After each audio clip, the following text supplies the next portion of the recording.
देव की स्थापना की और उनकी पूजा तथा यहीं पर रहकर तपस्या और प्रवचन करने लगे। यहाँ जनता आने लगी, साथ ही साथ सिंध के राजा और महाराजा भी आकर के इस प्रवचन में शरीक होने लगे। इसमें हिंदू राजा समा और सूरमा राजवंश भी उपस्थित हुए और इन्हें गुरु माना। पाकिस्तान के सिंध प्रदेश में कुछ मुस्लिम जागीरें भी बस चुकी थी, क्योंकि अरब का शासक मोहम्मद बिन खत्ताब बहुत ही निर्दयी और अत्याचारी था। वह अपने राज सिंहासन को बचाने के लिए मोहम्मद साहब के पवित्र स्थल काबे पे पत्थरों की बरसात कराई, साथ ही साथ अरब में लाखों लोगों की हत्याएं करवाई और मोहम्मद साहब के जो वंशज थे वे अगर रहेंगे तो उसका सत्ता कहीं हाथ से चला न जाए, जिसके लिए उसने अपने भतीजे मोहम्मद बिन कासिम को सिंध पर आक्रमण करने भेजा, क्योंकि यहाँ पे राजा दाहिर राज्य कर रहे थे और मोहम्मद साहब के वंशज उनसे शरण मांगे और राजा दाहिर ने उन्हें शरण दिया।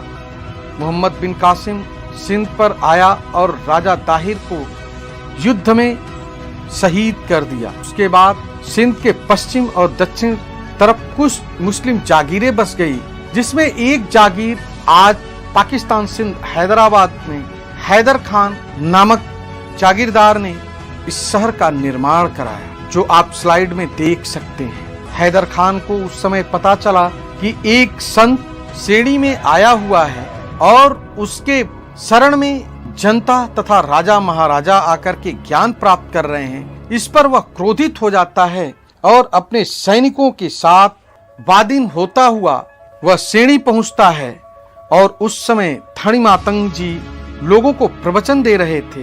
अतः उनको देखा और बोला, तुम इन राजाओं और अपनी इस जनता को लेकर के सिंध छोड़ दो, नहीं मारे जाओगे। इस पर लाखा जी के पौत्र ने हैदर खान को डांटा और चेतावनी दी।